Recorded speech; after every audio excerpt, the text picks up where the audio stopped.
Games are going woke is something that I've heard a lot of recently, with people yelling about games like Concord, Dragon Age the Veilguard, and the topic of this video, Dustborn. These games are grouped together as they tend to cover similar social issues and have character designs that look like this. But I'm not here to tell you that Dustborn is woke, because I don't even care about any of that. I'm here because I had something else to say. Sure, people can judge the media they consume as they will. If you're like me and dislike this character design, that's fine. But I also think it's important for anyone pursuing a creative endeavor to be able to express themselves freely. So what I really wanted to do was give Dustborn an honest chance, and find out what would happen if I listened to every last bit of dialogue.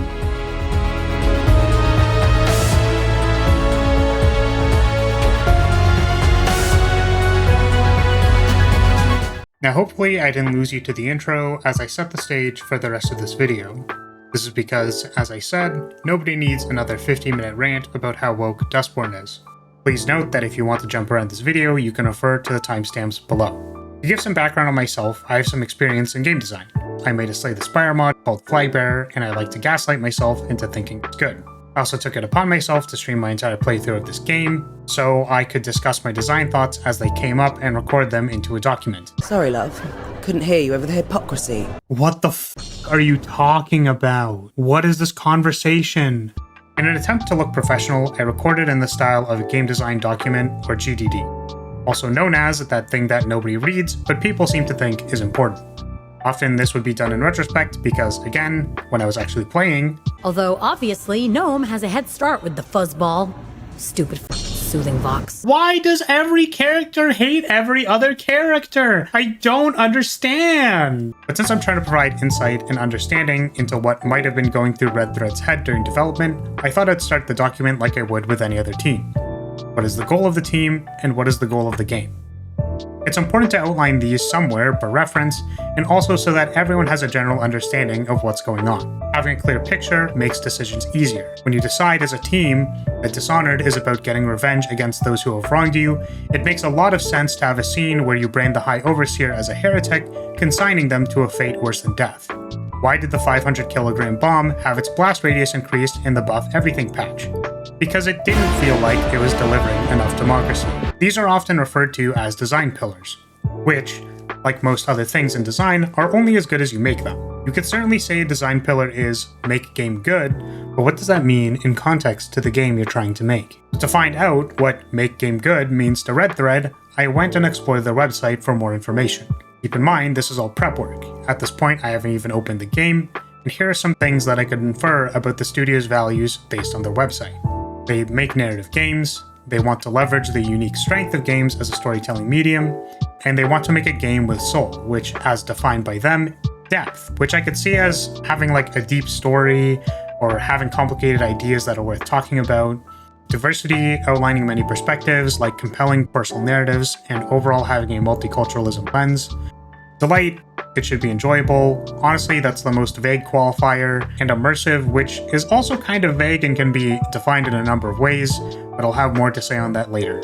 To be completely honest with you, I understand that the inclusion of the word diversity and multiculturalism may heavily color one's perception of the studio. But I want to make it clear that in an attempt to make a genuine criticism of their game design, I want to play by their rules. Let's just assume this is something they wanted to accomplish with their project, and see if they delivered on it from a design perspective. With a better understanding of the team and their values, let's narrow down a bit. We don't know what the team's actual design goals were, but if we were to make Dustborn, then what ingredients would we include to make it a compelling experience that are in line with the team's sentiments? Well, one of the game's taglines is the power of words, which honestly makes for a decent design pillar. It's also important that we clarify what this means. In my mind, it means that words should matter. Narrative choices should matter, people should be responsive to your narrative choices, and the game world itself should afford to be more immersive because of it. The second design pillar that came to mind was how the team outlined their desire for diversity. Again, it's fine to disagree with this, but clearly the studio values it. Let's be specific. It is important to the studio and for what they want to include in their game that there are multiple viewpoints from a diverse cast of characters. They define diverse as adjacent to multiculturalism, and I think this also means that the opinions and values of the characters should be treated as inherently valuable and not undermined by the game mechanics or narrative systems. There will be more on this later. I believe it is the responsibility of the developers to bridge that gap and help make characters more resonant. The last pillar that I think would be good to outline is the overall the system vibe. A non-zero amount of the game's Steam page talks about the main cast being outlaws, outcasts, scam artists. All the while, I assume the characters believe it's right to do all of these things, and I'd describe that vibe as the system. We do what we want, we'll get what we want, etc. I was actually hopeful at this point. I was doing my due diligence as a designer, understanding the team I'm working with, and trying to create a foundation for what could be a good game. Because, you know what?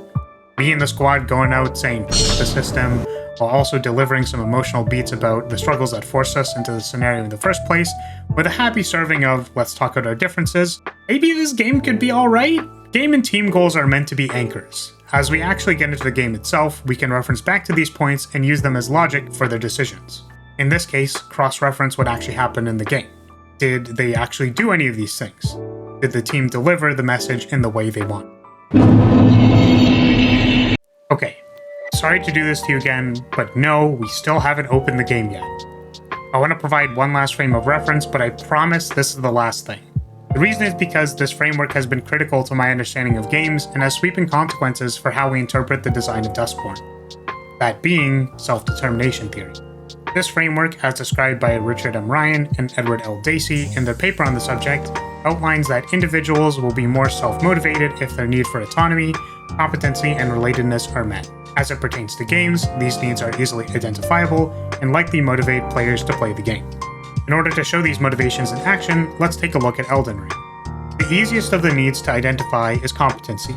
In Elden Ring and basically all games, there are challenges, stuff like boss fights or enemy encounters. As the player, you overcome these challenges, and hopefully you feel good completing them. But importantly, you can't just complete the challenges. You have to feel competent by doing them. Keeping in mind that difficulty has a large subjective component, consider the following. If the game is too easy, then the player does not get a chance to feel masterful over the game. But if the game is too hard, the player simply does not get a chance to express any mastery at all.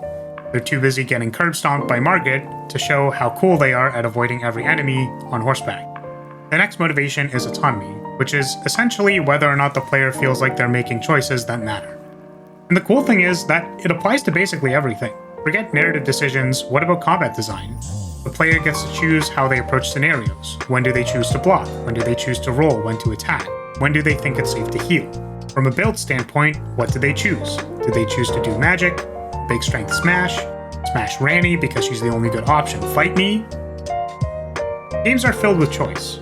It's integral to the design of games to give players decisions that matter. If the system is responsive and gives the player a breadth of options, then their need for autonomy should be met. The final need is relatedness. In narrative games, this is usually how you feel and relate to the characters in the story. If a character has ever had an emotionally resonant moment and you feel that, then that would fall under relatedness.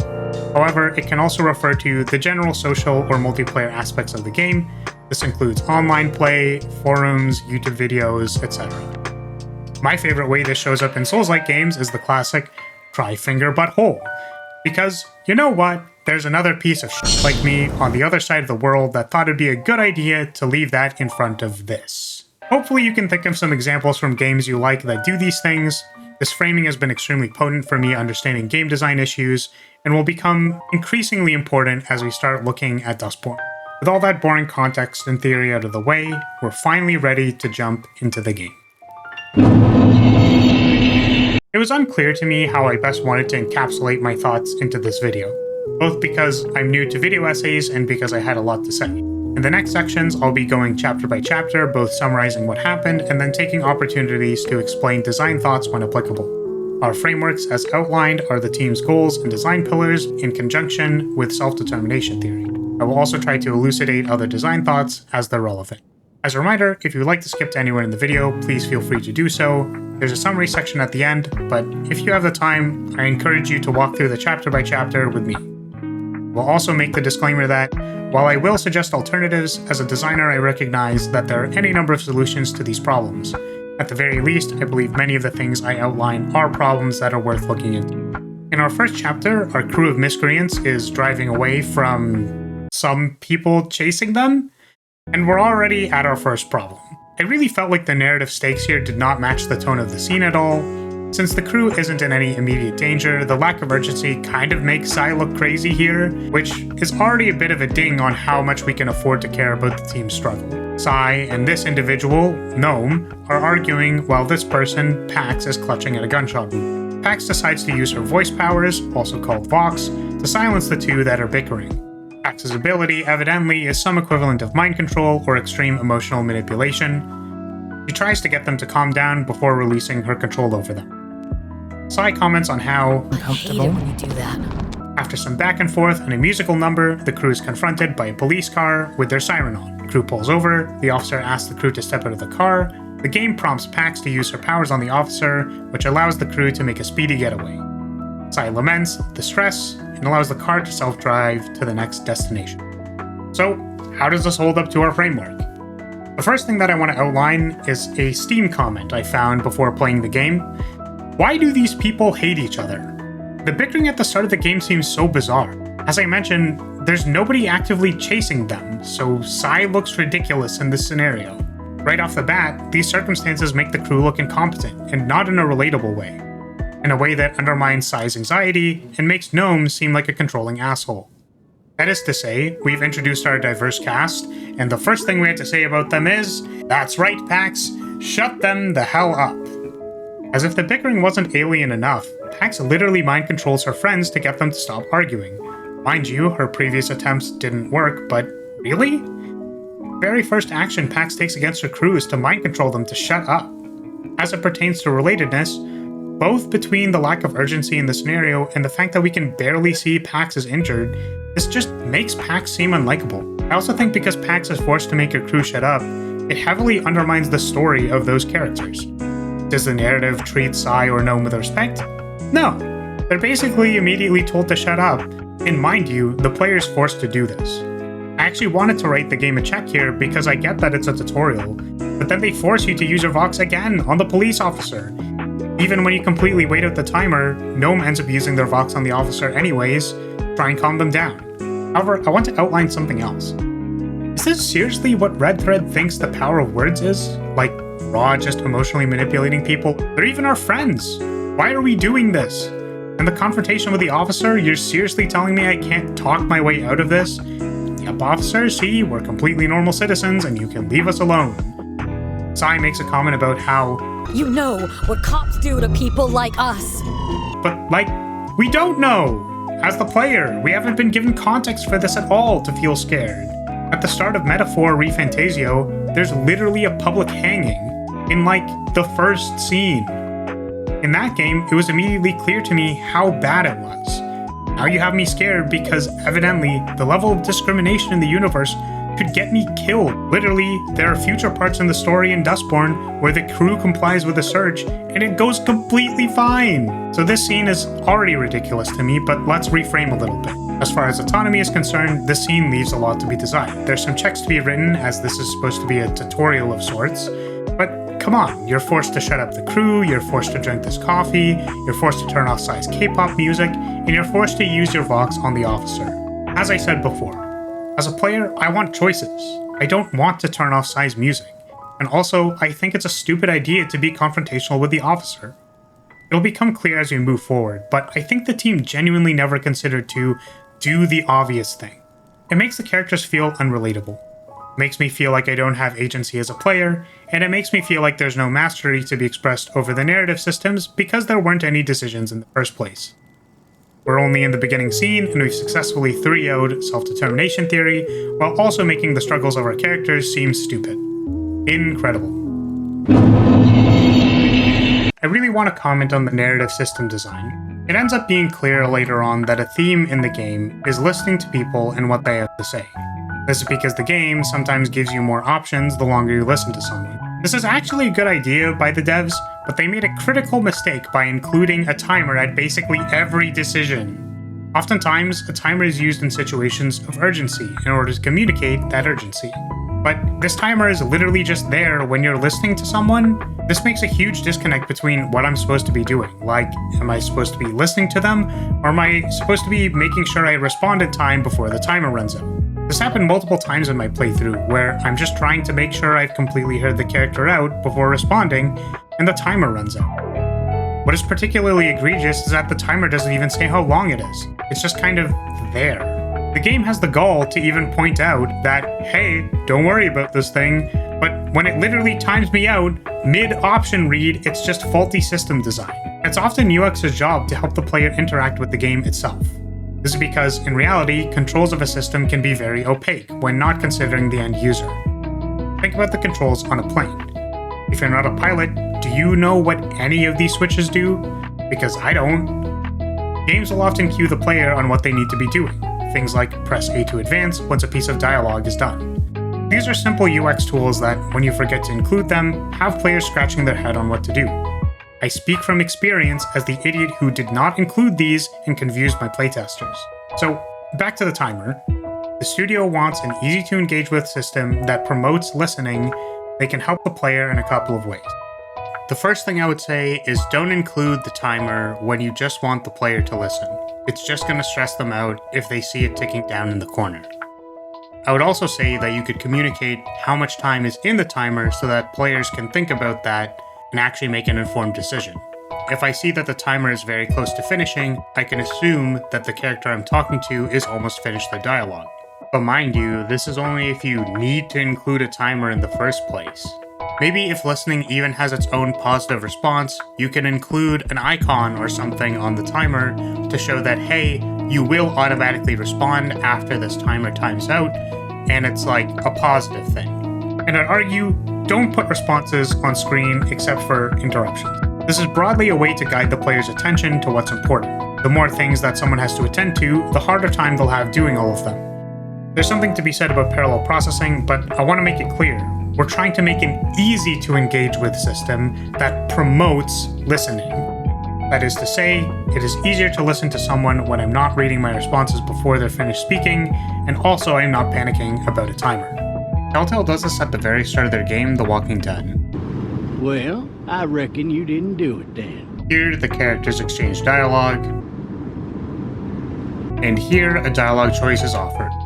I feel crazy for pointing this out because it's so simple, but the formula is literally right there. Even in the cases where the game offers a timer, like in this scene, the urgency implies that the decision needs to be rushed. And hey, look, they're communicating how long the player has to decide. And wait, it's like the timer isn't there when they're bickering and only shows up when the player needs to make a decision. I feel like I'm losing my mind. So basically, Dustborn frequently fails to do this, and it's even weirder because many of the conversations are interpersonal in nature. Like, what's the rush, man? If this game wanted to promote conversations, the power of words, and listening attentively, their narrative systems failed spectacularly. I can appreciate that they tried to make a nod to the frequently complained about, that's not what I expected that response to be, from Telltale games, by showing the intent of responses when you hover it. But again, there's almost always a timer on that decision, and I don't feel like I have a chance to read these. What's worse is that I'm exploring the intent of my answer while the person is talking. It's really not supporting the idea of good listening. But with my complaints of the narrative system out of the way, let's go to the next chapter. There's a small scene here where the crew meets in Gnome's apartment to discuss their willingness to continue with the heist they just performed. Evidently, Theo is a new addition to the crew, and the other three have not fully decided why they're on this mission to begin with and what their motivations are. My main complaint about this scene is that you can explore, but you don't get the opportunity to talk to Theo. He's just standing in the corner. I think this would have been a great opportunity to get insight from him before meeting with the others. Basically, if we investigated beforehand, we could better speak on Theo's behalf. You know, that whole listening to people theme.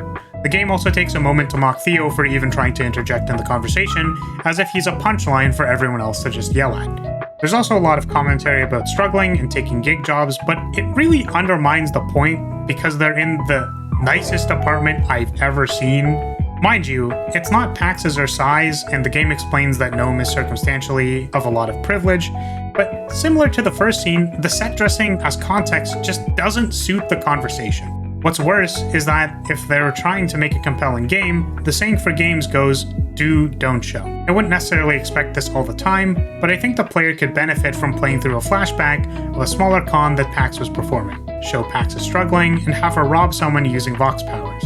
Really get us into the shoes of Pax, you know? The studio wanted to use the unique strength of games, but fails to do so as they exposition dump on the player. The crew eventually discloses their own reasons for taking up the mission and communicates as much to Theo. As he's thankful for their assistance, the crew gets on their way to the next destination. The crew finds themselves in a garage looking to change vehicles for their longer-term road trip. However, the mechanic attending to their tour bus is trapped underneath it. In a hurry, the crew looks to free the trapped mechanic. Sai holds up the bus as Gnome offers some calming words to the mechanic. Pax and Theo discover that the server for the assistant robot is down, and after restoring the connection, the robot is able to lift the bus fully off the mechanic. Pax starts experiencing nausea and throws up in the bathroom. She's given a prolific vision of a tree and then seeks to meet up with Theo to get her gunshot wound treated. An alert siren goes off. The police are investigating the garage for anomalies, and Pax is told to go warn Sai and Gnome to hide. Sai has locked herself in the bathroom, which is deemed as an ineffective hiding spot. Pax uses her Vox to force Sai's compliance in hiding from the police. But it's a false alarm, as the police have already left by the time the bathroom conflict resolves. The crew reconvenes to load the bus and get on their way until, wait for it, Pax decides to be robot racist. There's a robot driver? Nuh-uh, not having that shit drive my tour bus. Pax gets talked out of her rage, and the crew is able to move forward with the robot as their driver. So, I once again want to pose a few questions. Are we supposed to like Pax? Do we feel like her actions are ever justified up until this point? Why does Pax hate her friends and treat them like garbage? Why is she robo-racist? This actually gets answered in the next chapter, so we'll shelve it for now, but also f*** you, game. One of my main issues with this chapter is how forced everything is. When I saw the mechanic was in danger of being crushed, my first instinct was to look around for a solution to the problem, because it's incredibly urgent to get the massive bus off the person. You're allowed to find the satellite dish for the robot early, but aside from that, the player is forced to take all the following actions in this order. Have Gnome calm the mechanic down, have Sai help the robot hold the bus, then have Theo fix the server. For me, this really outlines the studio does not respect the player's agency, and instead their goal was to railroad the player as hard as possible. You could add just a little bit of color and life to the world by adding some variable dialogue. Obviously, this requires more work and more voice lines to be recorded, but in their own words, we want to use the unique strength of games as a medium. Newsflash, this is how you do that. In order to make game worlds feel real, you have to have people reacting to things that are happening. Have the mechanic still be panicking if you don't calm her down with Gnome. Have her comment about how the bus was really crushing her and lash out about, what, the big one couldn't have helped keep the bus off my chest? But since there's literally no variable outcomes for the scene, it all feels forced. The game did not respect my autonomy and problem-solving process, nor did it reward me for my mastery of exploring the area in advance. I even think this could have been a good opportunity to have the characters show their true colors. If Gnome hops in to comfort the mechanic immediately, we can tell they're a compassionate person. If Gnome reacts lackadaisically, we can kind of tell they're an ass. But instead, they're just standing there like an idiot and told to do the obvious. For Sai, I could understand the hesitancy because she struggles with anxiety, but I think if we outlined how powerless she feels in the scenario before getting snapped out of it by Pax, that could tell a lot more about her character. The second half of this chapter starts a series of points on a graph where the game clearly does not respect the player's autonomy. As a reminder, once the alarms have been sounded, Pax is tasked with getting Sai out of the bathroom in order to better hide from justice. Those are the cops, by the way. All attempts at communicating, even if you listen to all of Sai's concerns, are for naught, as Pax is forced to step away from the door, and in comes the worst display of railroading I have ever seen in my life. No luck, huh? Bringing out the big guns? Pax is forced to approach the door again, and this time the player is forced to use a Vox power on Sai, all of which seem immensely insensitive and terrible in context. Like, who treats their friends like this? Is the game saying it is okay to emotionally manipulate my friends while they're having a panic attack? I literally don't know what to say. But seriously, oftentimes in games, when there's an underlying message, they'll offer a problem and some solutions. Probably one of which the devs believes is most correct. At least in universe. Like the good guy option, but not always. In a game like Dishonored, it's good to consign the evil people to a fate worse than death. Because if you just kill all of them, Oh god, that's a pretty scary Tower of Doom. Don't want that shit. Take what you will from this. I don't believe it's necessary to split the entirety of games into some deep analysis about the underlying opinions of the developers. Games are a lot more than that. But the design pattern, at least, is to offer multiple answers to the problems and let players choose what they feel is right. The game can then outline what they think, or the devs think, the consequences of such actions are, and the player can explore it for themselves. However, I believe it's extremely critical to the success of this effect that the player is allowed to choose and express agency. We already know this is a pillar of self-determination theory, but I think a successful example of this is Undertale. From frame 1, when you encounter the training dummy, you are permitted to engage with the greater message of the game and spare the training dummy. This is because the developer believes that if the player explores the concept themselves, that the dominant message will become clear. You're also allowed to kill Toriel at the start of the game, and it'll make you feel bad about it.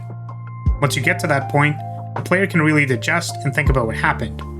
You don't have to go back. But what if I reloaded and spared Toriel instead? Through the player's own choice and reflection, the message becomes clear. And that's what I think the true power of agency is.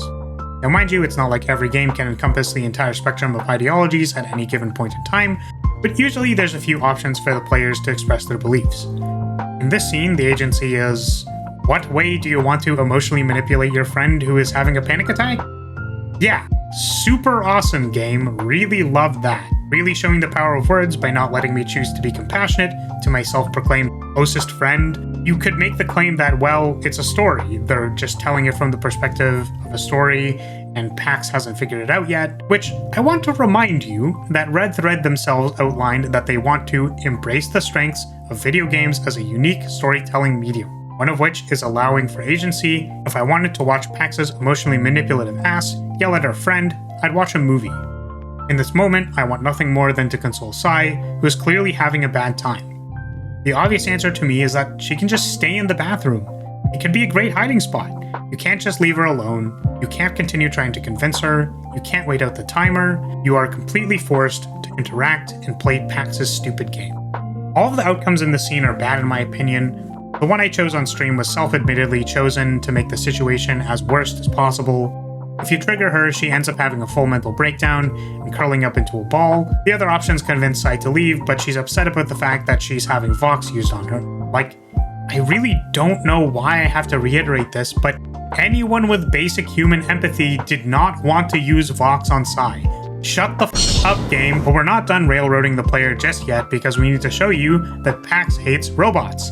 Let's fucking go! After the cops leave, PAX had this scene with the robot driver that'll join the crew. Players once again forced to use Vox powers in anger against the robot. Small correction here that with one of the updates you are no longer forced to yell at the robot. I will note that on release you did need to.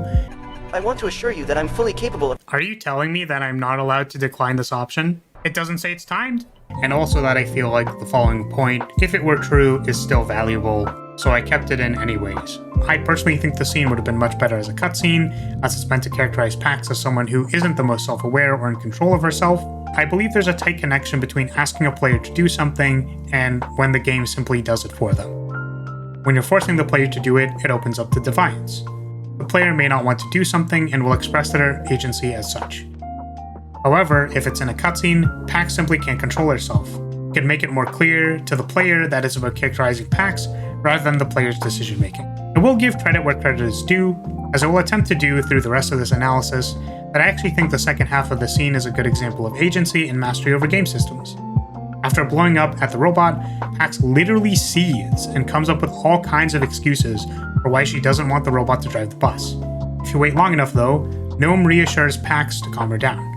The player is both not forced to continue yelling at the robot, and we know that the timer in the bottom right means that there's a finality to this choice. As a player, I can choose to not engage and wait to simmer down until the game systems take over. At the very least, this beat is designed well within the game systems. The crew gets on their way, and if you thought this chapter was bad, this game is about to get a whole lot more stupid.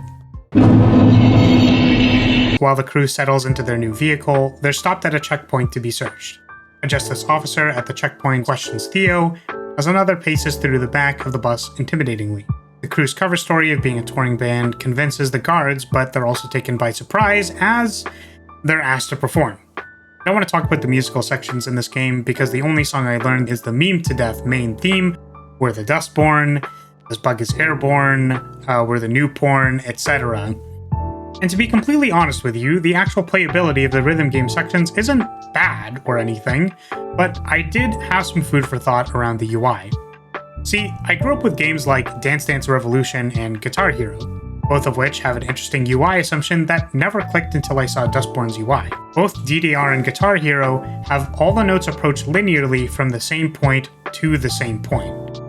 What this helps the player do is accurately judge the distance between notes and recognize patterns of movement for those notes. So when I looked at Dustborn's UI, I was a bit confused as I found it difficult to read the notes approaching the circle in the center. In this case, the note reader, for lack of a better term, is both diagonal and doesn't have equal distances from the notes. This made it a little difficult for me to recognize patterns of sequential notes, because if you look here, at a glance, it might be difficult to tell what exactly the sequence is. It's easier because it's not moving, but I definitely detected some friction with the UI. The UI does light up on the strand where the next note is coming from, and it also has something that is called a natural mapping of the controller. Natural mappings basically take the actual controller layout and have it reflected in the system UI. In this case, Y is at the top, and similar for the other buttons. So, for a simplistic rhythm game, I think the UI is good enough, but wanted to acknowledge the oddity of it, which is the unequal note distances, and due to the notes coming from everywhere, there's a chance that reading sequences would be difficult. After the performance, the crew is led off by the officers. However, they're in for an unexpected detour, as Pax didn't disclose that she wants to go meet up with her family back in the village she was raised. Okay, so detour time. Back to Pax's home village. Spooky, there's creepy singing in the background, and you couldn't get me to approach this place even if you paid me. The front gate is locked, but Pax recalls there's a secret entrance off to the side. Pax holds the entrance lever open, and... Who the hell are you? What are you doing here? One forced Vox usage later, and Pax enters the crawl space to see that Gnome is getting held at gunpoint by this person, Fred. To once again, my surprise, you can actually talk yourself out of this conflict without using Vox. Cool game, actually gave me some agency for once. After some looking around for one of Pax's two moms, there's a reunion of Pax and her sister, Ziggy. Ziggy appears to be upset about Pax's long-standing absence, which puts a pin in Pax's plan for a quick stop. Ziggy zips away using her Vox powers, and Pax is left to catch up with her at the kitchen. There's a confrontation, to which Pax requests for her MEEM. Yes, that is what it is called, the MEEM. No, I am not joking. I can't believe Pax came all this way for a goddamn meme when she could have just gone on the internet. Pax also leaves, but is confronted by Fred, who is supposedly bullied by Pax in their childhood. Fred still holds a grudge and pushes Pax down the stairs. They're shooed off by her mom. Pax then reveals to the player what the purpose of the meme is, and that it's a ghost hunting machine which captures echoes, which are misinformation ghosts, which she then uses to turn into Vox powers. And if that sounds ridiculous, it is. I swear we'll get back to this in the notes section, but to finish up the chapter really quickly, Fred is apparently unhappy with the current leadership. Pax makes a Vox called Discord, which unfortunately does not turn people into Discord kittens, but instead makes people turn against each other. Pax removes an echo ghost from Fred's head and then turns the crowd against her in a hate mob fashion. Fred gets absolutely traumatized as Pax goes off to make amends with Ziggy. But wait! Justice attacks. Remember how Fred was angry about management? It turns out that since Pax left, in order to make ends meet in the village, they're growing opium in a concealed drug op with guns and robots. Yippee! Pax fights off Justice, which gives Pax, Ziggy, and their mom a moment to have a nice conversation about how the bomb feels bad for lying and felt like it'd be better for Ziggy to leave with Pax and the crew. Okay, so there's a lot to talk about here, but can we acknowledge for a second capturing misinformation ghosts into a meme as a major plot point? What is the message here? We turn misinformation into funny memes that become emotional manipulation superpowers? What is this? I have a different theory on them, which is covered in the personal opinion section of this video, but it requires a bit more context. For now, I just want to clarify that this definitely felt stupid to play through at the time, and it's still silly to me that they took this angle. In a game where words are supposedly power, the game really wants you to solve problems with literally anything but words. The God of War axe bat? Check. Supernatural meme ghosts giving people the schizo? Check. Literal emotional manipulation powers? Check. Like, guys, come on, what are we doing here? I will say that it's great that we can talk Fred down, but then we're literally forced to traumatize her later. Once again, the game is just forcing us to do what they think is right instead of letting the players choose for themselves. I don't care if it's harder to convince Fred that it's a fine idea to put the gun down and let Grandma grow her damn opium poppies. I don't want to traumatize her. Jesus Christ, game. And can we acknowledge for a second that, maybe if my local village turned into a grow-op, that I might be raising some eyebrows and being comfortable with it? It never feels justified to me whenever Pax literally mind controls people, or in this case, mind breaks them into submission. It continues to characterize Pax as this unrelatable and ridiculous individual who mind controls people at the drop of a hat. There's another part of this chapter that really bothered me. So in the initial confrontation with Fred, they basically told us we're not really welcome back here, and they want to keep as many people outside of the village as possible. Gnome was already in there, but I wanted to comply with the request and decided to not open the door for my party that was left outside. Listen, I could see any number of excuses in this scenario where the characters are magically let inside, but it's just another point on the graph. This game does not care what I do. There's no nod to the fact that I left them outside, like a, hey, why'd you do that? We had to wait a while until someone actually let us in. No, like, we're angry with you. The door is literally just open when you pass by it later and the party is magically in the village. And I'm thinking to myself, oh game, why couldn't you just let me do this section by myself? Well, you see, Flaris, then Sai couldn't lift this bell, and the robot that got stabbed for no reason wouldn't have been taken care of. What about Gnome's witty quips, and your mom gossiping around embarrassing stories from your childhood? Unfortunately, the game is dead set in forcing these events, so my gate close choice did not matter. And I recognize that it's more work to add the little barks or sequence variations that keep a world alive, but once again, we want to utilize the unique strength of games as a storytelling medium. The devs really did not think about these kinds of things, which is frankly just disappointing. I like to think back to little moments like when you're forced to take a shower when you're out of base too long in Metal Gear Solid 5. It's these little things that keep game worlds alive. Little things that make you believe that the game world is paying attention and responding to your choices. We're a few meme ghosts closer to the end of our trip, and we're back on the road to get to our next pit stop. So I didn't really cover it in the last interlude section, but as part of the in-between sections, there are campfire scenes. These moments give you a chance to talk to your crew about the recent events in the game, alongside getting to see moments of reflection from Pax. Outside of some choice cases, these moments aren't actually terrible. In my opinion, they're painfully boring, but I could see how people could relate to the found family vibe of the scenes. Not for me, but at least it's not egregious. Exploring around gets you stuff like bat upgrades and more misinformation ghosts that advance Pax's Vox powers, but that's about it. Fortunately, this chapter also happens to have one of the most obnoxious and also plot hole-ridden interpersonal conversations, as I made the mistake of thinking that the events of the last chapter mattered. Ziggy still seems to hate us. I would also like to mention that this conversation felt very strange, as we were supposedly no contact with Ziggy over the years. How does she even know we ran small cons and scams? If she's been avoiding us the entire time, then we wouldn't have had time to disclose this to her.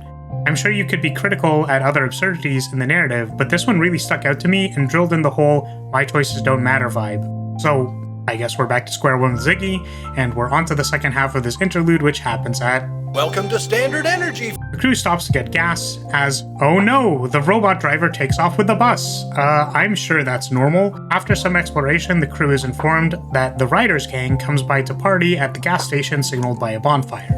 We do a little bit of stealing and one force-failed cutscene later. Seriously, you have to fail this. It literally does not let you input anything but slightly off. And we're fighting bikers to steal their bikes and chase after the bus. I don't have that many notes for this section, but we're once again forced to use superpowers to steal the alcohol. Literally can't do an odd job or something to get it, and also once again, the game hates Theo. I asked him to carry the tire to the fire pit, and... that is, Can I not help you? Or something? Can't help carrying it, can't help him at least get it upright for rolling, nothing. The only way you can get this poor guy to stop is literally vox him into dropping it, so despite the game's best effort to make the scene painful, I chose to believe in Theo and let him drag the tire over. We also start a side quest here with the Henry and Betty robots. It's kinda cute, and one of the few things this game that gave me a shred of hope that the devs actually cared a bit. This is, however, a good time to bring up something the devs basically didn't care about, which is the combat. I went out of my way to pick less combat and it still felt like there was too much. There's a number of problems I see with the system, but it boils down to the combat feeling overall clunky. For example, there's a hit sound effect when I iframe through an attack. Did that hit me? This seems like a very obvious problem, but I want to outline that this isn't just a lack of polish. The fact that this incorrectly communicates the game state makes dodging feel bad. Another thing which makes the combat feel clunky is the complete lack of weight in each animation, like the taunt. Loser. Surprise! And the totally not God of War axe, I mean bat throw. In this case, when compared to what was probably the reference material, these attacks seem like wet spaghetti noodles against the wall, and even that probably has more impact. Maybe this could be seen as just a lack of polish, but it's seriously grating to play. It was unclear to me whether or not this was the case due to picking low combat, but I also find it strange that the enemies seem to hard focus my party members, who could basically never be incapacitated. In games like Skyrim, invulnerable allies have a bit more play to them as they're KO'd for a while, leaving the player more open to getting swarmed. But in this game, those are back on their feet as fast as they went down. And okay, I'm pretty sure the dying but getting up again has got to be part of the low combat mode, but it still feels weird that I just get up immediately when I die. And then I died. What? I just got up again? Really? Combat feels extremely tacked on, unpolished, and clunky. It literally doesn't get better, but honestly, that doesn't really feel like what the game was supposed to be about, and is probably why they even offered a low combat mode to begin with. It's almost like they knew it was terrible and they were begging people to not play it. Terrible combat aside, we're about to catch up with the bus and start the next major section of the story with Zombots. We catch up with the bus to find it abandoned outside a trailer park. Gnome was inside and is recovering from a migraine. They describe that they sense another anomal with the power of... Wait, wasn't their power gaslighting? So what? Do they have like a gaydar for anomals? It's not like I have a gaydar for our kind. Ah, thanks game. After confirming that Gnome is alright, the others decide to press onward to investigate the trailer park. And oh my god, it's a crazy person! And he's got a gun! The last time we dealt with someone affected by MEEM ghosts, we were able to at least talk them down. Unfortunately, in this scenario, the game kindly refuses any attempt to do so, and instead, it only provides us with an opportunity to disarm him with Ziggy's super speed. This is just another example of undermining the core pillars by solving everything with supernatural powers. As is hopefully becoming clear, words have power might mean something entirely different to this dev team. Like, if you want to claim that talking things out is important, then why can't we just calm this guy down? Why is the only solution to ghost bust the MEEM ghost out of their head? Well, anyways, we remove the MEEM ghost, the guy calms down, and we continue investigating. Turns out, all the trailers are fake and a cover-up for an underground facility. I want to add that it was a little frustrating to get the trailer to move, because you're forced to observe the lock and try moving it before getting other people to hold the lock and then getting side to push the trailer. Cinema. So there's a spooky elevator down into the abyss, which PAX decides the best candidate for exploration with is Ziggy, who, I would like to point out, still hates us. There's a number of sections where they talk about what's our relationship, which was forced into two camps, friends or family. Which, I really wasn't sure what to answer here. What I felt like I wanted to do in this scenario was, again, offer this character some compassion. Like, she doesn't have to forgive PAX. I felt like it was somewhat inappropriate for me as PAX to suggest the direction of the relationship, as it didn't feel like the ball was in my court. I will say that the environmental design in this section is actually pretty ominous. I really like how the library section does the whole things move while you're not looking at them, which, because I'm a big baby, made me start crying and shitting my pants. Turns out the robots are in fact some kind of zombie robot, and hey look, it's that anomal that Gnome was talking about. And apparently the writers are down here, even though we got here first and no one moved the trailer yet. Anyways, this is Eli. His superpower is to literally manifest reality through speaking, so he can make this giant flaming sword and whack people with it. Also, I don't know if I want to call this a superpower, but I do want to call it eye bleed. At least take me out on a date before shoving your neon light thong in my face, please. Eli is also looking for a missing person down here and a doll which he lost in his childhood. The writers are after him because his ex is the leader of the writers. We continue to explore and end up at this obnoxious section where Ziggy falls into a dark pit. Seriously, why didn't she just zip across this chasm? We've literally seen Ziggy do this. Maybe Eli tells a story which manifests a bridge? I don't know, man. Eli is stuck on the other side, so we split up temporarily, and there's a section where we have to guide Ziggy to a thin enough part of the wall where she can phase through it, and then we meet up with Eli again. We also learn more about the facility, as it was apparently an attempt to make anomals by force-feeding them the MEEM ghosts through something called the Whispering Room. Which, okay, I suppose this is actually kind of interesting, like Justice is doing shady experiments underground to make super soldiers, and Eli is a product of that. I have no idea how that relates to literally anything else, but it was kind of interesting. Then we find the robot in the Whispering Room. So this section made me uncontrollably angry, because it does exactly what the game has been doing the entire time, which is forcing the player to take game actions that they don't want to take. But the context here makes me want to bust a hole in my wall. The robot explains in the scene that they felt compelled to come back to the facility to refine themselves and take care of any stray experiment children who had been left behind. They're sorry that they had to run off, but they just felt so compelled to do it. So, surely we're able to treat our robot companion, who is arguably an allegory for transgenderism, with compassion, respect, and empathy, right? Well, you're wrong. Instead, all attempts to communicate get stonewalled, and Pax is forced to use Vox to get the robot to come with us. Woohoo! Just your regularly scheduled Pax being a despicable human being to all the people around her. What actually tilted me about this scene was that we literally have a test subject in our party. Why can't we just go get Eli and bring him over here? Like, hey, we have a test subject, go take care of him, Eli can join us and we can leave this place. Why does this game not want to solve any of its problems with talking? Why is Pax so insensitive? I don't get it! The game even lets you leave the conversation!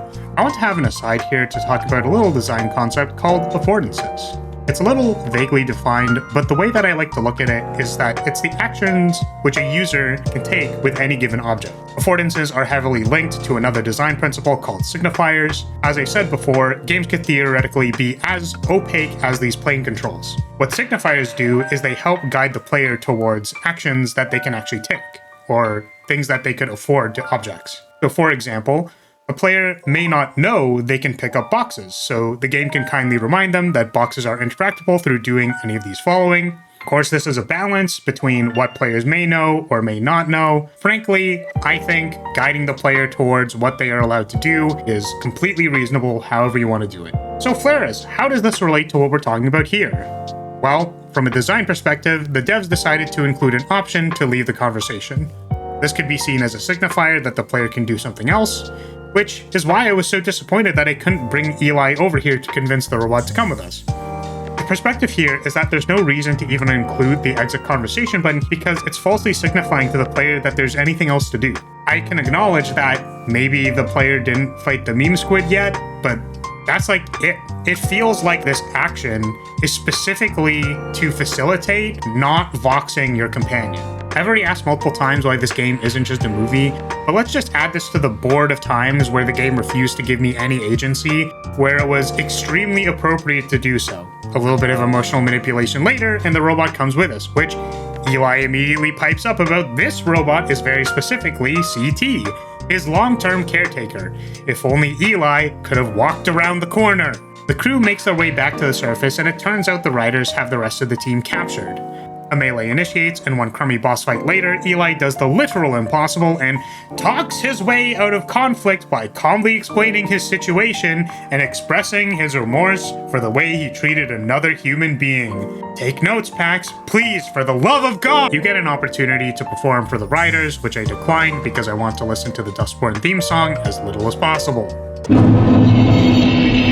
Similar to the gas station section, there's an additional part to the interlude to the next chapter, where the crew visits a Betty's Diner, an in-universe oldie diner run by a Betty bot. The main event that happens in the diner is a confrontation with two justice officers, which these guys are comically evil, as in they're basically the most caricature of caricature. They talk about how anomals probably eat babies. Like, my dude, I understand this is supposed to be provocative in nature, but they're just like so comically stupid, I can't take this scene seriously. Aside from these two being purposefully the most irritating people imaginable, the actual problem with this scene is that once again, we are forced to interact with them. I actually had the bright idea of, what if I just left the restaurant? But the door is locked, because of course it is. Can't have the player having any creative solutions to the problem. That's not good. Okay, well, I could at least just play it cool, just try to pass off with a cover story. We're a traveling band, right? Well, unfortunately, PAX has something else in mind. I swear, I saw clips of this scene in particular being memed to death for having a trigger button, but for real, the scene 100% railroads you into you must use powers on these people, and it bothers me. If I were in PAX's situation, in a leadership role, where people are relying on me to be level-headed, I am not going to use my anomal powers on the officers that are clearly very suspect of us being anomals. Like, it's so stupid! Why am I doing this? I didn't really go over this, but there's even an implication at the start of the game that individuals can tell when they're getting affected by anomal's voxes. Obviously these guys are the worst, but can we not use our powers here? It seems like the most stupid thing you could possibly do, let alone it literally proves their point that anomals are monsters. Hello, newsflash. If the officers hear rumor mill about the terrible manipulation tactics and effectively magical spells that anomals use on people, don't you think using those on those officers to the officers' detriment kind of just proves their point? What are we doing here? I feel like what they wanted to do with the scene was have a haha got a moment for the crew. Like, here are clearly the bad guys, let's use powers on them, end of story. I had a really tough time trying to explain this next point, but the problem with this scene is not the effect that they wanted. The problem with this scene is that there was no agency given to the player. Because the only thing we can do is interact with the officers with our Vox, it makes PAX look incompetent, and it makes us feel like we're forced to make a bad decision. I think, for myself at least, if I was given the option to spare these losers, then I probably would have used Vox out of spite. There's a few outcomes to the scene, most of which involve Gnome gaslighting the officers after Pax is a fucking idiot, but in my playthrough I got them to shoot each other because that's funny. We don't talk about what happened to the Betty. In the next chapter, the crew is to meet an informant at an abandoned shopping mall. They're stopped at the door, which appears to not be working. After some technical finagling, the crew breaks in. They're met with a hostile welcome from a raccoon, which leads them to an office with what is clearly not a standee, but the informant the crew is looking for. After clarifying that the crew is not a Justice Hit Squad, they're told to wait around for their assets to be prepared by tomorrow morning. This gives the crew an opportunity to effectively run an extended campfire scene in the mall with a mega-sized Jesus in the middle of it. The events of which include gaming in an arcade, choosing a hat for the robot, and the most awkward family dinner I've ever seen. Once the group finishes their daytime activities, a few more story beats trail on during the nighttime. Gnome has a panic attack as they're still haunted by the ghost, literally, of their past, and Theo reflects on his relationship with Faith.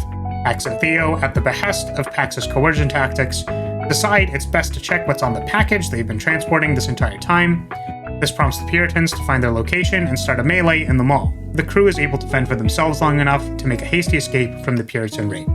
Alright, so as stated in the summary, this section was likely meant to be an open-ended bonding session for the crew. There's some heart-to-heart moments, but this chapter becomes noticeably bad when you observe the detail work of the beats.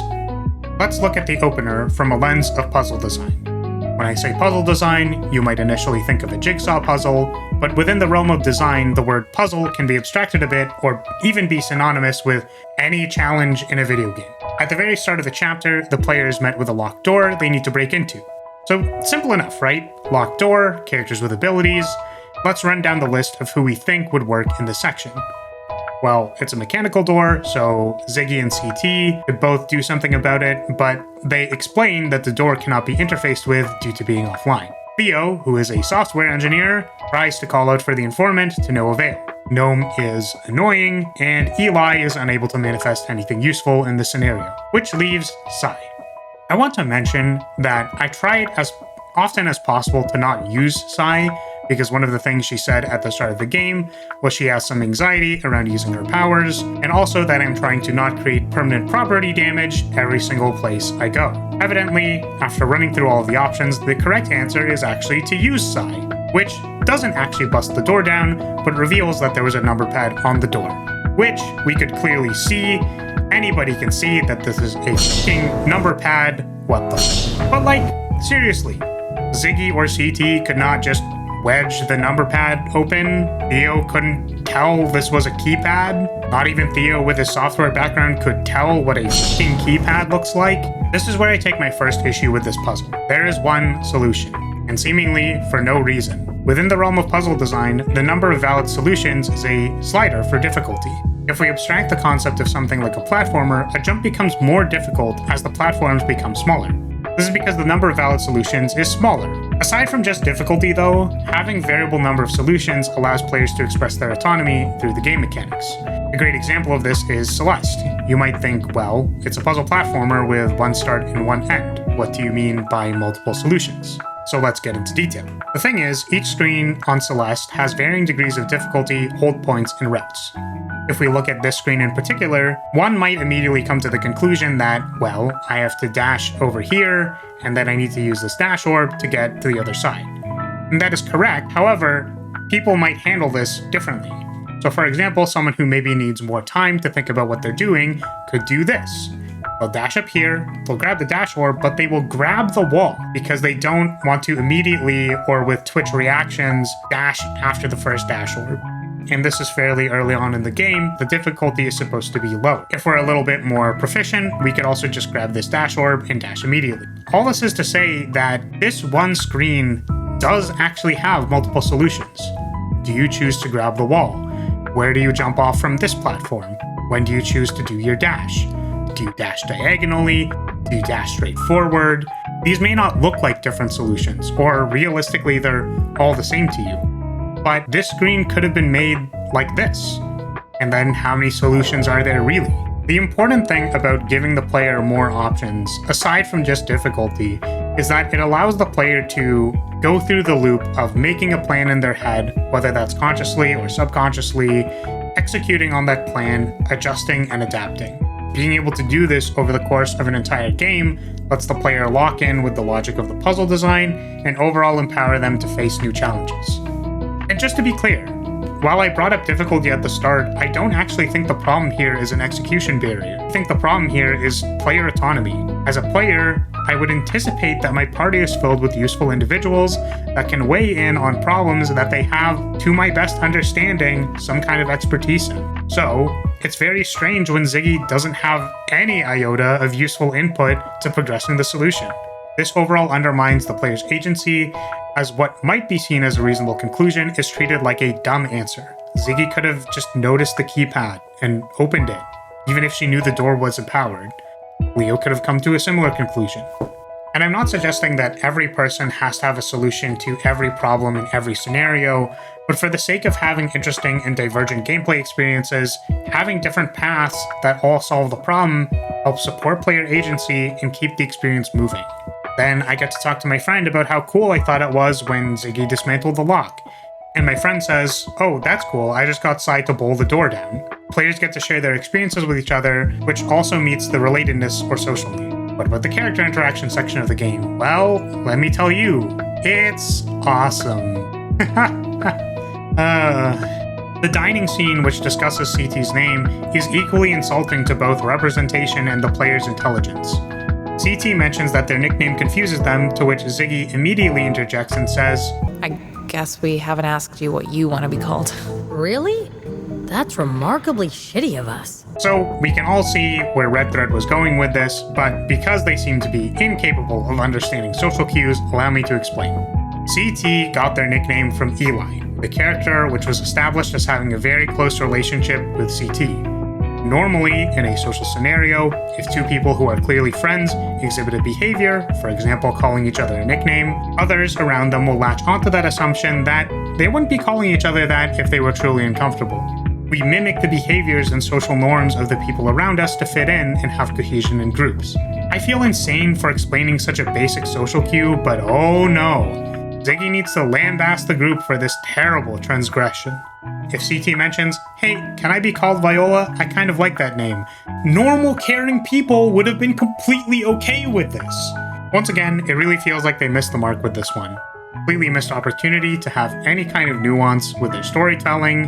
On the topic of missed opportunities to do anything more than surface level, we have the nighttime scene with Theo. We noticed during the day that Theo is praying for his family's safety, among other things. He doesn't appear to be in the best headspace, as at night, he once again goes to sit in the church. Pax goes to check up on him, and Theo shares he's having difficulty with the idea of faith, and laments about all the things that have gone wrong so far on the mission. He's considering checking what's on the package, this USB drive, using the informant's computer. At the start of the scene, I was actually getting excited that the game might have wanted to get into the weeds a bit on Theo's relationship with Faith, and at a philosophical level what that means to Theo as a character. Someone could put their story here, and the player could respond in kind with some kind of branching dialogue paths, and of course that's not what happened. You'd think the joke of suggesting how great a scene could have been, only to have your hopes dashed, would stop being funny, and you're right, because in this scene, I felt like I was losing it. Instead, this scene once again forces the player to use Vox in order to manipulate someone. And in this case, someone who is trying to be emotionally vulnerable. I am turning into a broken record here, but for real.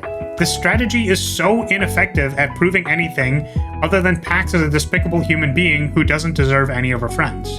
You're forced to check what's on the drive, and you can't be compassionate or kind to Theo. And I think I'm starting to understand why.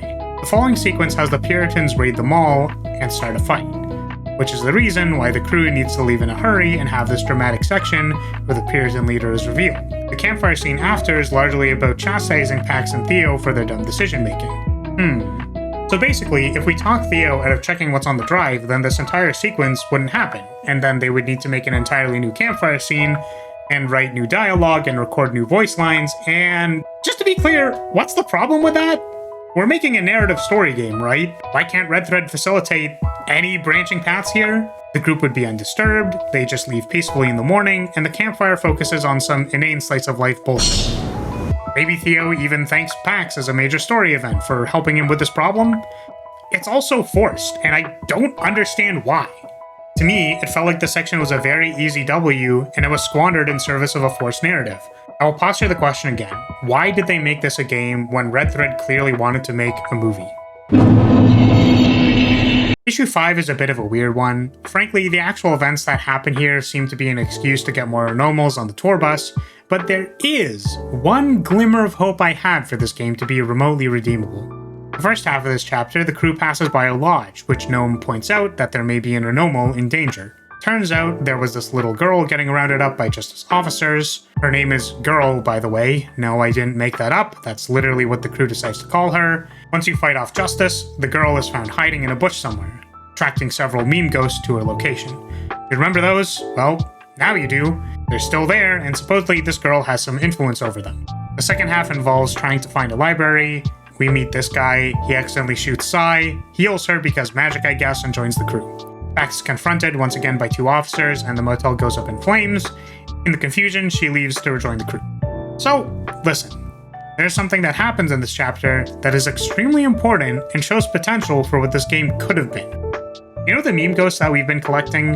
Well, after reaching thresholds, Pax is able to create new Vox powers. These are usually more cringe options for Pax to emotionally manipulate the people close to her, but the one that you unlock in this chapter is called Normalize.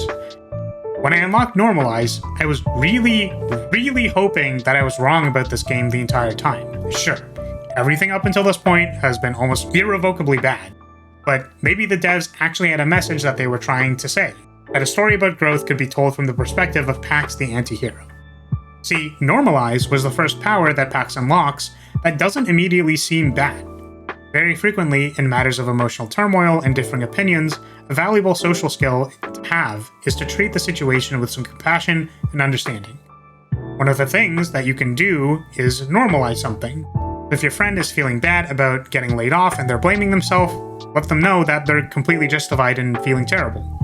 Your significant other is mad about something that you think is dumb, well, it matters to them, and validating and understanding where they're coming from can offer a great way to move forward from the conflict. The game even uses it in a somewhat normal way. Girl is nonverbal, and initially shocks Pax to get her away from her. However, the option to normalize their feeling of fear and acknowledging that they were put in a scary situation is kind of alright. Even though it's still mind control, which means it's technically still not solving things with words, but the bar is currently so low for this game that I had to give them half a W here? I don't know. Spoiler alert, unfortunately, Normalize isn't used in the later chapters, and Pax doesn't learn any other kind Vox powers.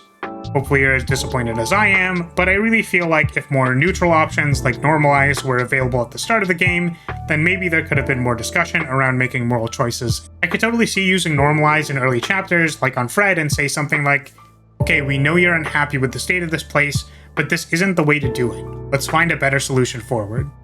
Or in chapter 3 with the robot and be like, hey, we know you want to stay here and protect the children, but we have one right outside the door. Why don't we go talk to them? The context of it being mind control still really leaves a bitter taste in my mouth, but at least Pax could have pretended to have a caring side, would have made for some impressive character development, but nah, instead let's talk about robot gorillas in the desert. Woohoo, yeah! I almost don't even want to acknowledge this chapter because, in my personal opinion, it's confusing? Stupid? I don't know. Basically, the crew is exploring options for a detour since they're getting a lot of heat from Justice.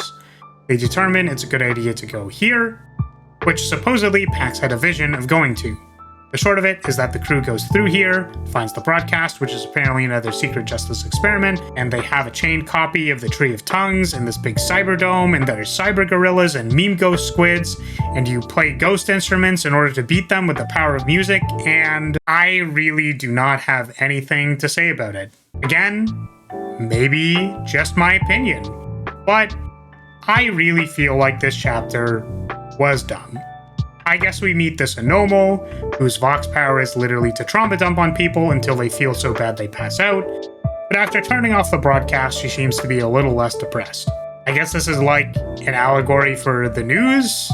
Social media? Are they telling us to go touch grass? Oh, we also learned how to cancel people. Thanks, game. Really at this point in the playthrough that I kind of just gave up. Felt like there was more than enough evidence to talk about the design problems that I wanted to highlight, but for the sake of completeness, I continued to play the game. This next one has some hits and misses. Felt like they were trying to build towards Pax, learning a thing or two about social cues, and then does the old bait and switch into no agency and spam Vox powers. In this chapter, the crew approaches an abandoned house, just as a temporary rest stop. Pax makes her way into the house through a basement entrance and gets everyone inside. This girl from the last chapter, her name is Ophelia, goes Nova. The group meets to have a shouting match about what to do. Ophelia kind of acknowledges that she's dangerous to keep around in the group. Eli advocates for her to stay. Pax interjects to break up the fighting, and the player is tasked with checking in with the group to see if amends can be made. The last person who you speak to in the sequence is Sai. Sai appears to be in a bad mood and is overall kind of down. Pax wants to help her and tries really hard to use all of her Vox powers in a more positive way. I was a little disappointed Normalize didn't work here because, again, empathically being down in the dumps with your friend is a decent strategy to comfort them. But Sai doesn't seem to be very responsive and she tells you to go away. And then Pax goes into the barn and tries to become God. Based on her realization and inability to come to terms with the fact that all her Vox powers are emotional manipulations, she tries to craft the ultimate Vox power. She fails and falls from the second floor of the barn. Pax panics because, if you don't remember, she's pregante. Oh, maybe I didn't mention that? Well, she is, and she just fell from a high place. Gnome rushes in to check on Pax and reassures her that the baby is fine, using their, anomal sense. In my playthrough, the group is able to pave over their differences, assuming this is because I talked to everyone, and Ophelia is permitted to stay despite the potential of another mental breakdown. But, oh no! Sai barges in and yells Pax out about being an emotionally manipulative bitch. Thank God someone said it. And then she storms out. The crew calls her to no avail. Sai is left, and supposedly she's not coming back.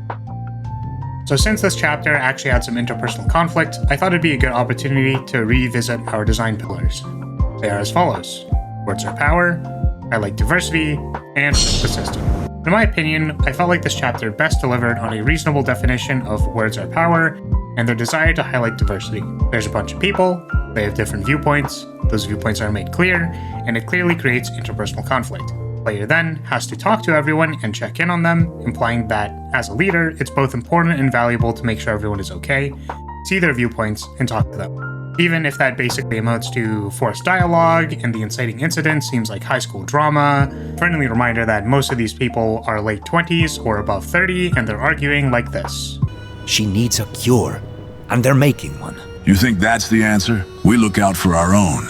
You don't understand what a cure might mean. Which one of us is gonna get murdered if the purple Nazis catch us, Theo? Let that sink in. But yeah, I just feel like I would have appreciated this kind of conflict and subsequent conflict resolution earlier in the game. It made me at least feel like talking out mattered, and while not the strongest case for the second design pillar, I guess the chapter tried to highlight some differing viewpoints. But like, really? Non-anomals aren't people? Is that like a viewpoint? I'm really trying to give the game some credit, but even with all that said, I didn't exactly enjoy this chapter. The final scene with Sai feels extremely forced. Ultimately, there's no agency that can affect this outcome. More on this later, but yeah, it's another case of the game's narrative can't unfold unless this clearly forced outcome happens.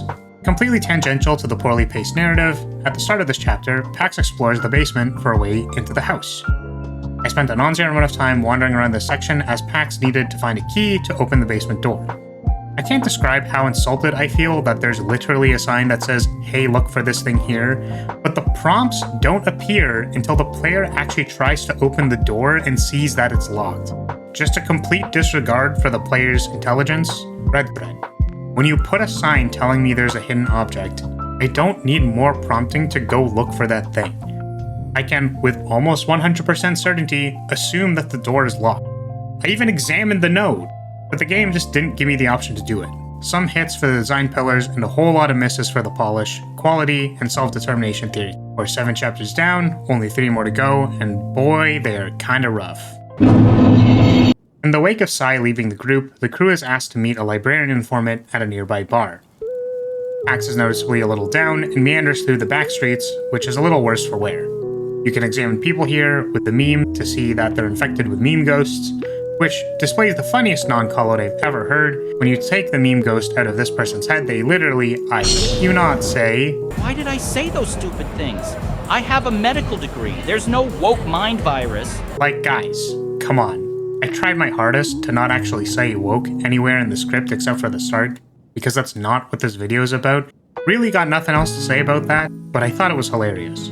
The crew make their way into the bar. They end up partaking in a battle of the bands. At the end of the sequence, the informant is evidently nowhere to be found. The crew determines it's finally a good idea to leave, as the dangers of Justice being on the trail mean that they should probably hit the road and reconvene somewhere else. Then this happens. I'd set them up, you knock them down, antagonize, pacify, rile up, gaslight. But I don't claim to help people with my box. Sorry, love.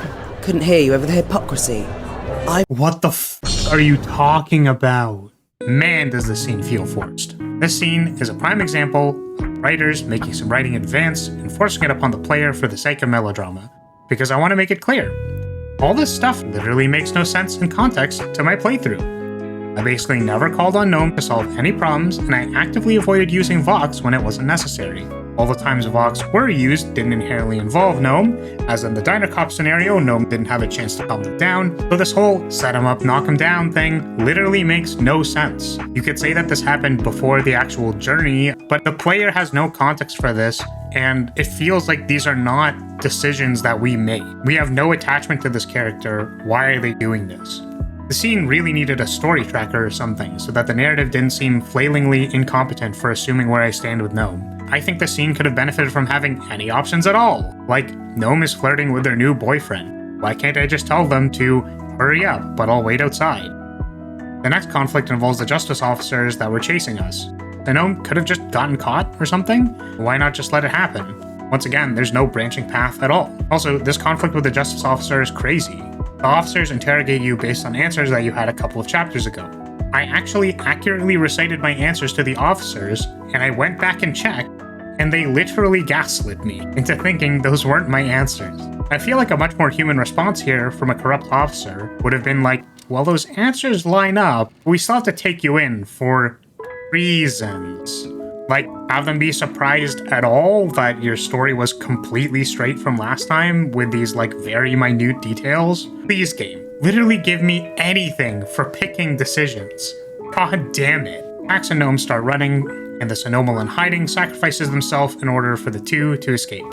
And with that, we're off to chapter 9. Almost caught by Justice, the crew aims to link up with their next contact near an abandoned robot assembly. There's time to check in with each party member before venturing on, acting as this chapter's campfire scene. Gnome reassures Pax that there will be time to talk about their scuffle last night, while the robot, now self-decidedly back to CT, is contemplating philosophy. We traverse to a warehouse to meet an anomal and supposedly our contact.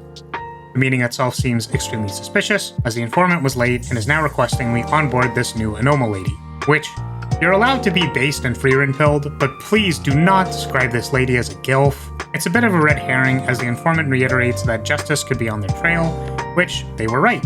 The crew covering the door are taken as hostages, with snipers covering the roofs. The situation looks dire, but in comes Deus Ex Machina, which begins a series of arena fights that end in a boss fight. Once again, this boss fight has forced and vulnerable ad phases and isn't exceptionally engaging, which the crew takes as Justice Officer hostage and combines their voxes? There's not too much time to complain though, as the equivalent of Godzilla wreaks havoc on the remaining Justice forces. The crew scrambles, but Pax is caught by their second-in-command, stabbed in the stomach, and pinned against a set of train rails. The situation looks dire, which Deus CT Machina comes in to save the day, and literally dies. The crew attempts to tend to Pax's stab wound with Shorty's healing vox. Pax passes out, which will lead to the final chapter. Before we get there, aside from this chapter being a bunch of arena fights that I literally almost fell asleep to, there's a bunch of narrative craziness that goes on. Like, why are we getting another Anoma forced onto the group? Why can't I decline?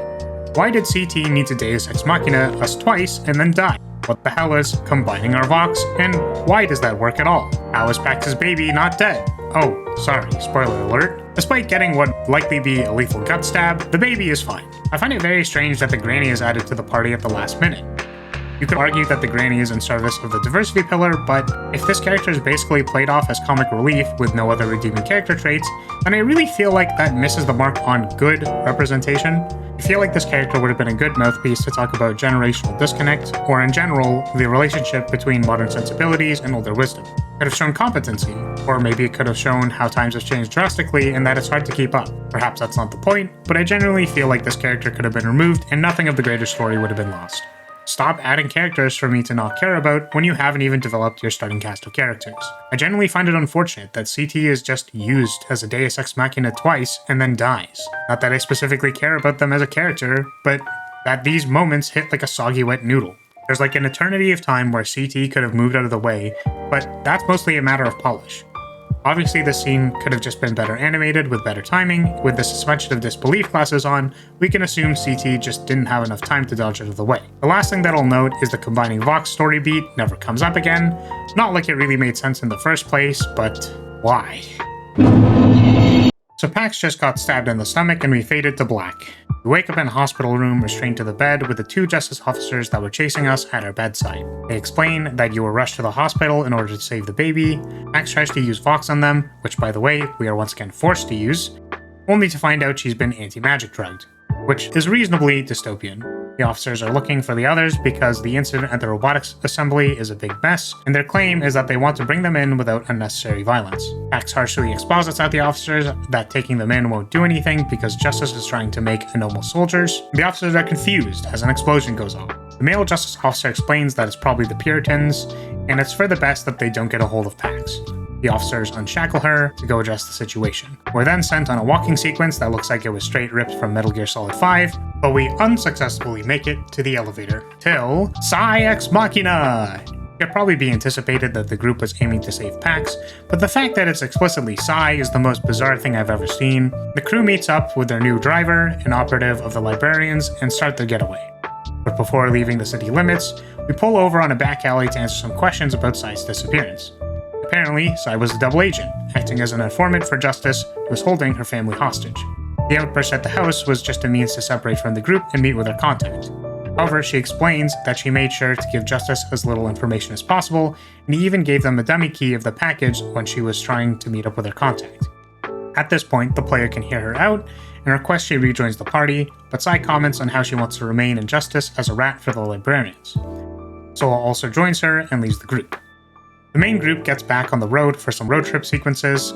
There's another diner sequence where you're forced to do one last sing-along before getting into the final confrontation.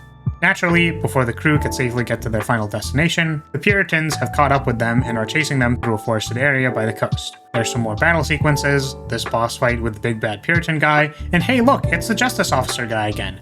Just in time to be another Deus Ex Machina and explain to Pax that he's looking into all the crazy conspiracy nonsense she was spouting.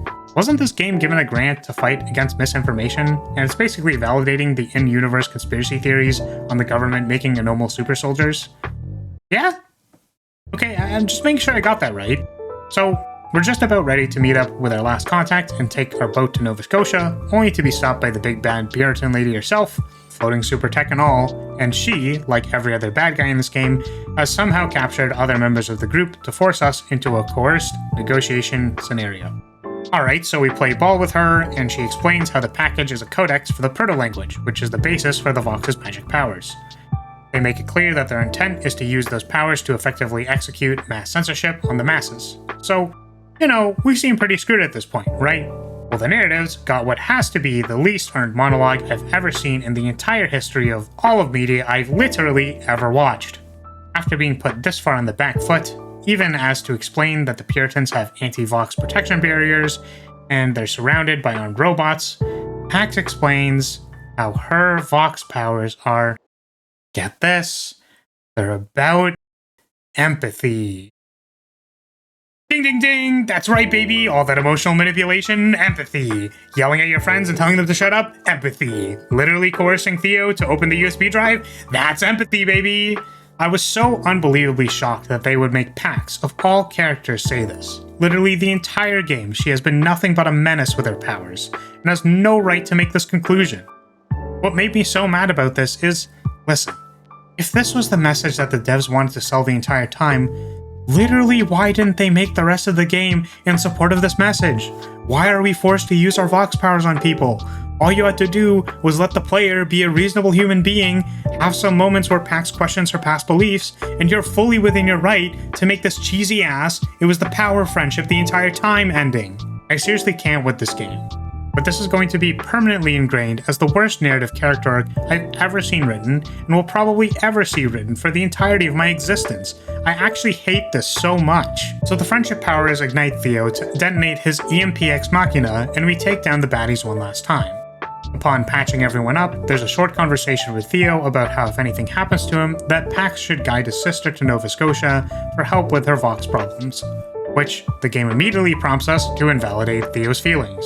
I was just about ready to quit the internet forever at this point and throw my computer through a wall, but lo and behold, if you wait long enough, the player is allowed to pick a reasonably compassionate response to Theo's concerns. I know I've been a proponent for letting the player choose things this entire time, but for real, Pax literally went on an entire speech about empathy and shit, and our first available thought is to be invalidating to the group's stand-in father figure in his moment of weakness. I have no words.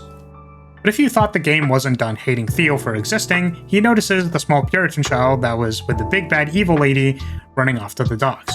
We chase him down and warn Theo not to approach, only to see him literally evaporated before our eyes. If you think this is stupid and uncalled for, you're not alone. Completely taken aback, Pax is snapped out of it by Girl slapping her belly in order to awaken the Fusro Da and send Jimmy over here to the Shadow Realm. Might be waiting for the punchline here that, like, the child actually has mind control powers, and Pax is getting gaslit into seeing this entire scene. But no, this is not a joke. This actually happened. They literally evaporated Theo right before the game ended. No, I cannot even begin to explain how unfathomably stupid this entire scene is. I will comment, however, in my humble opinion, that no, I don't think awakening the Fusro Da power to yeet the child into the ocean was required, and I think Theo deserved to be in literally any other game that was not Dustborn. The rest of the ending is as you'd imagine. The characters safely make it to Nova Scotia, and we get a follow-up on where the characters are now. With that, I had played the entirety of Dustborn. I tried my best to be open-minded, but I am at least 99% sure that all this did for me was give me permanent, crippling psychic damage directly via woke mind virus. I welcome all of you to the consolidated analysis section of this video. If it wasn't clear by this point, despite my best efforts to hear with the devs, my opinion of Dustborn is not very high. But to apply the critical lens, let's reiterate our qualifiers for analyzing Dustborn. First, we outline some design pillars based on the sentiments from Red Thread's website and description on Dustborn's Steam page. They were 1. Words are power, 2. I like diversity, and 3. The system. I'll make the disclaimer again that this isn't necessarily the design process that Red Thread took to this game. We can never know for sure what their internal design docs looked like, but I felt like these design pillars could at least lead to a decent version of Dustborn. But how did these pillars compare to the actual game? In short, terribly. The very first one throws me for a loop because I guess Red Thread's understanding of the power of words is literally just emotional manipulation. We spend so much of this game just yelling at people and forcing them to do what we want. I really went into the game assuming it would have complex conversations with branching dialogue and rich narrative responses, seeing how those meaningful conversations shape the people around me and maybe make the world a better place.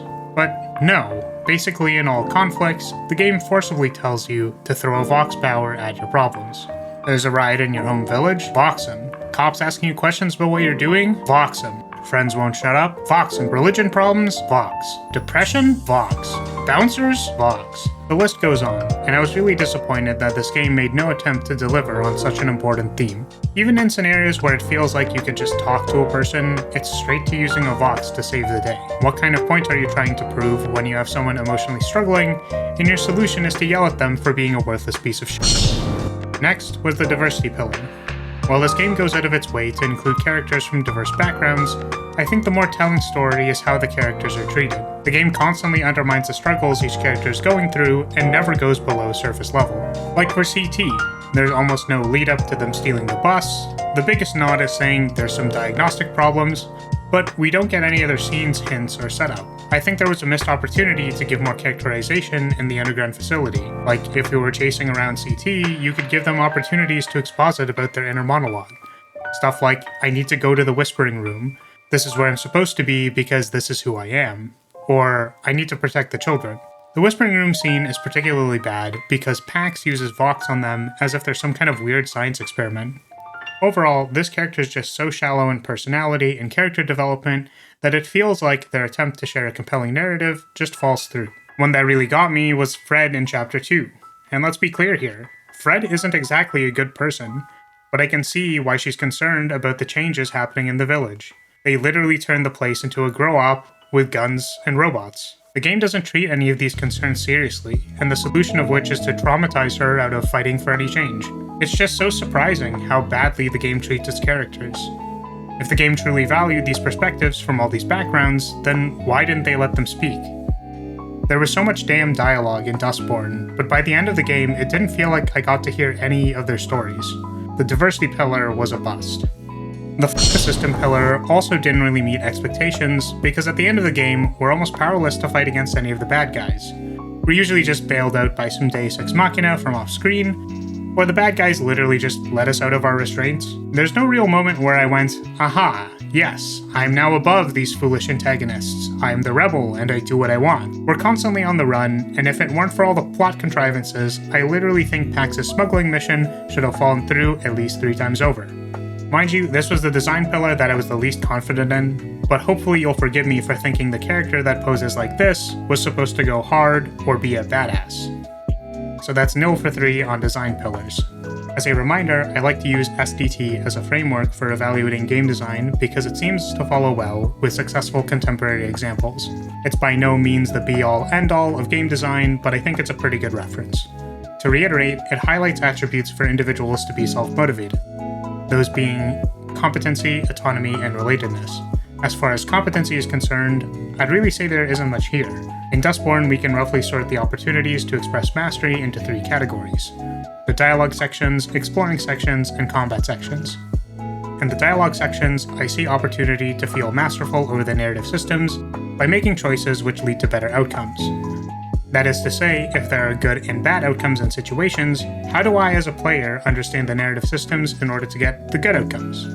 This is very close to autonomy in the sense that decisions matter, but I want to clarify that this is less about are there options that I want to choose, and is more, given the options that are available, can I use the game systems in a logical way to get better outcomes? Now maybe I need to brush up on my manipulation tactics, but it was not necessarily clear to me which Vox power would lead to better outcomes. What I really would have appreciated was if my attempts to be compassionate were rewarded. This is because the game frames Vox as a bad thing, even it goes so far as shaming the player for using it. Sai literally says, "Uncomfortable," when you do that, and later comments how Pax is a manipulative bitch. Because the game made it so clear that Vox powers are bad, I wanted to be rewarded by finding solutions that did not use Vox. That way I could feel competent for masterfully navigating the narrative systems, and I could feel good knowing that Pax is actually treating the people around her well. For the exploration sections, I think there's an argument to be made that the player is actively rewarded for looking around. You'll find bat materials, echoes, and character interactions. But did doing the exploring make me feel particularly masterful? Not really. There was never that hidden box under the staircase moment that made me feel clever for checking under there. I'd say that overall, the exploration puzzles are much too surface level to be challenging or interesting to the player. It's possible that my subjective interpretation of difficulty simply doesn't match this game, but I honestly felt like searching around was monotonous, and I don't know who would find this interesting. The combat sections are for sure the weakest part of the game. The depth of the system is so low and basically amounts to spam what's available, it probably works. Mind you, I played on the less combat difficulty, which I think was the easy mode. In the current patch, there is an actual difficulty selector, but I didn't have that at the time. Regardless, mostly due to the clunky game feel, I didn't feel impressive for beating any of the encounters. Ultimately, I felt like the focus of this game was supposed to be on story, and it didn't feel like I was given any opportunities to feel truly rewarded for navigating the narrative systems of the game.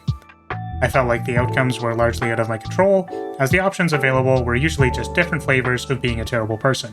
For the exploration and combat sections, it felt like the mechanics were too surface level to produce any compelling gameplay that would have players feeling competent at the end. Next motivation, autonomy. I feel like this is the biggest bullet against Dustborn. Every conversation is so incredibly forced. It really didn't feel like my decisions mattered at all, because even if I tried to be a nice person, I would inevitably be required to box them. As a player, I want to be able to navigate towards options that I want to see. Again, to delineate from competency, this isn't about unraveling the riddle of how to get the best option, this is more about, do I even have options? Which, honestly, it really didn't feel like I did. There were several occasions where I could smell how shit of an idea Pax was cooking up, and I could literally do nothing about it. There was no reasonable alternatives to the railroad that the narrative designers put you on. I believe this may have been a scope problem, but I don't think that's an excuse for the embarrassing lack of impactful decisions. This is the short list of times where I felt like there could have been an interesting story divergence while still keeping the overarching narrative intact. In Chapter 1, I felt like you could solve the bus problem without commanding the entire party. In the same chapter, I felt like you could just risk letting Sai stay in the bathroom instead of forcing her out. Sai can comment on how she felt bad putting the party at risk, and she appreciates Pax for giving her space. In Chapter 2, let me leave my party outside and explore the village without them. In Chapter 3, let me skip the trust exercise with Ziggy by voxing her into action to dash across the gap. In Chapter 4, let me talk to Theo about beliefs and dodge the encounter with the Puritans. In Chapter 6, you can let me convince the gate room guard without cancelling him. In Chapter 7, let me confront Sai and convince her to stay with the crew. She can still even leave later for that contrived plot point, but this skips the melodrama in the house. In Chapter 8, let me leave Gnome to get caught by justice and simply do the rest of the game without them. Can I not choose to abandon the granny? Can I not choose to befriend the justice officers? Like, Captain McGuy ends up exploring the justice conspiracies anyways, why couldn't I be more friendly to them? To me, it just feels like incompetence for being unable to facilitate branching sections. Sure, I could see an argument for voiceover recording budgets or simply level development budgets, but aren't narrative choices the core of a narrative game? I've been saying it the entire video, but I will once again outline, we want to play to the unique strengths of games as a storytelling medium. I really wish I understood what Red Thread meant by this, because as it stands, it just seems disingenuous. By forcing the player to do bad things to people that they don't want to do it to, all you do is disrespect the player's agency. This should only happen in a select few scenarios where it is critical to the effect of the scene to make the player feel powerless. This is intentionally a hyperbole, but if you ask yourself, why can't the player do that, and the only answer is, the character would never do that, you're not making a game, you're making a movie. Obviously, not every game can encompass every single possible action someone can think of, but since this is a narrative game, I'd advise giving the player some choice to act in a manner they feel is appropriate to the situation. The last motivation is relatedness, which many can view as subjective, like whether or not you resonate with a character's experience may be based on your own experiences.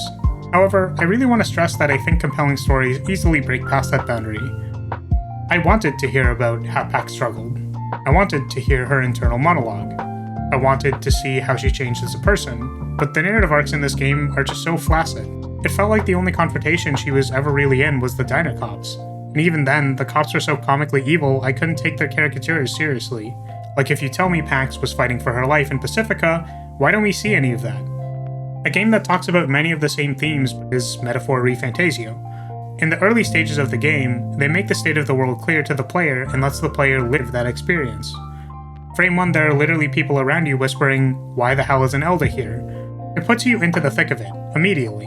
If the meeting in Chapter 1 is in some back alley somewhere, then I can understand how bad these characters had it. But instead, the meeting is in this extravagant apartment. I was constantly asking myself, who treats their friends like this? Why does she need to box her friends to shut them up in the car?